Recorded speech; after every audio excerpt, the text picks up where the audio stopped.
Le tournoi des Jeux s'oubliait. Dans la petite ville de Bel Horizon, nichée entre la mer et les collines, vivait un garçon nommé Malo.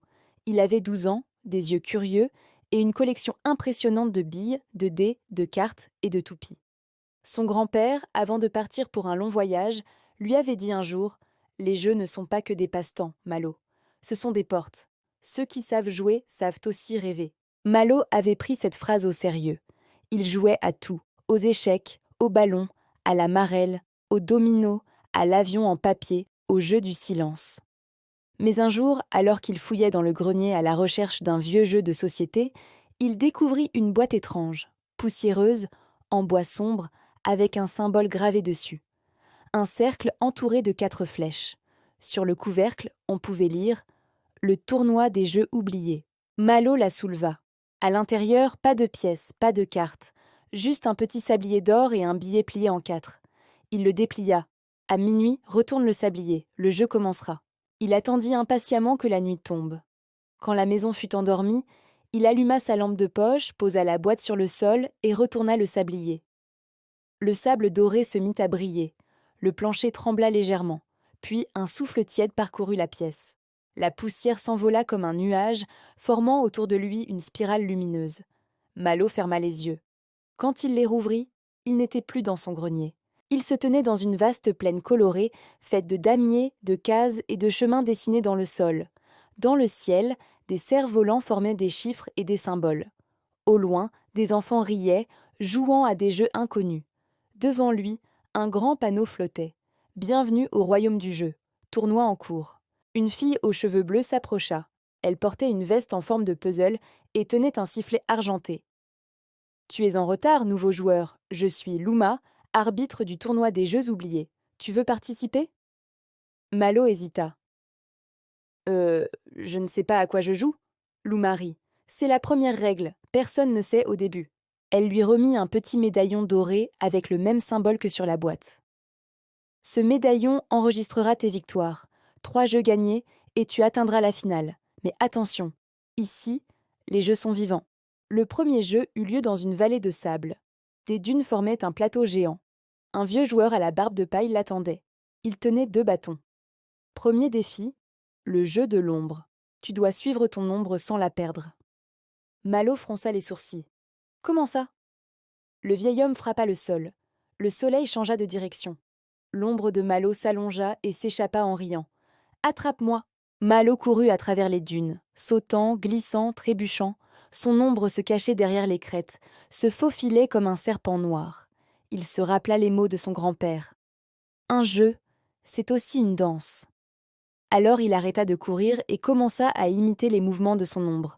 Lever le bras, tourner, s'accroupir. Peu à peu, elle se rapprocha. Quand leurs gestes furent identiques, elle revint dans ses pieds. Le vieil homme hocha la tête. Premier point. Tu sais jouer avec toi-même. Le deuxième jeu se déroula dans une forêt de miroirs. Chaque tronc, chaque feuille reflétait son visage. Des dizaines de Malo l'entouraient. Une voix dit : « Bienvenue dans le jeu des vérités. Pour sortir, trouve le toi qui ne te ment pas. » Malo avança, perplexe. Dans chaque miroir, il voyait une version de lui. L'un riait, l'autre pleurait, un autre encore fronçait les sourcils. Certains murmuraient : « Par ici », d'autres : « Non, tourne-toi. » Il se souvint des fois où il trichait un peu pour gagner, ou des moments où il abandonnait trop vite. Et s'il devait trouver non pas le plus fort, mais le plus sincère ? Il observa mieux et vit un reflet plus petit, celui d'un Malo sans sourire, les yeux francs. Il s'en approcha. « C'est toi, le vrai. » Le miroir se brisa en 1000 éclats lumineux. Un oiseau de lumière en sortit, lui déposant une plume sur la main. Deuxième victoire. Le troisième jeu avait lieu au bord d'un lac. Sur l'eau, des pions flottaient, formant un immense échiquier mouvant. Luma réapparut, flottant au-dessus d'une case bleue. « Cette fois, tu joues contre moi, » dit-elle en riant. « C'est le jeu du choix. Chaque coup change le monde. Si tu gagnes, tu avances. Si tu perds, le lac t'oublie. » Ils s'affrontèrent avec des gestes et des pensées. À chaque fois que Luma déplaçait un pion, le vent changeait. À chaque fois que Malo en bougeait un, le lac changeait de couleur. Il comprit vite que la victoire n'était pas dans la stratégie, mais dans l'équilibre. Il laissa Luma avancer puis recula, créant un rythme, une danse d'eau et d'air. À la fin, les pions s'arrêtèrent d'eux-mêmes. Luma sourit. Tu n'as ni gagné ni perdu, tu as compris. Le médaillon de Malo brilla. 3 symboles apparurent, un soleil, une plume et une vague. Luma dit « Tu peux aller à la finale, mais prends garde, là-bas le jeu devient vérité. » Un escalier de lumière se déploya dans le ciel. Malo monta, porté par le vent. Au sommet, une grande arène flottait dans les nuages. Des milliers d'enfants y jouaient, certains lançaient des dés géants, d'autres faisaient tourner des toupies de feu, d'autres encore dessinaient des cercles lumineux dans l'air. Au centre, un trône vide l'attendait. Une voix profonde résonna. « Joueur de la Terre, es-tu prêt ? Le dernier jeu s'appelle le jeu du temps. Gagne, et tu connaîtras le secret des jeux oubliés. » Autour de lui, le sol se transforma en un immense sablier. Le sable s'écoulait lentement. Face à lui, apparut un adversaire, ou plutôt son reflet, plus vieux, avec des cheveux gris et un regard doux.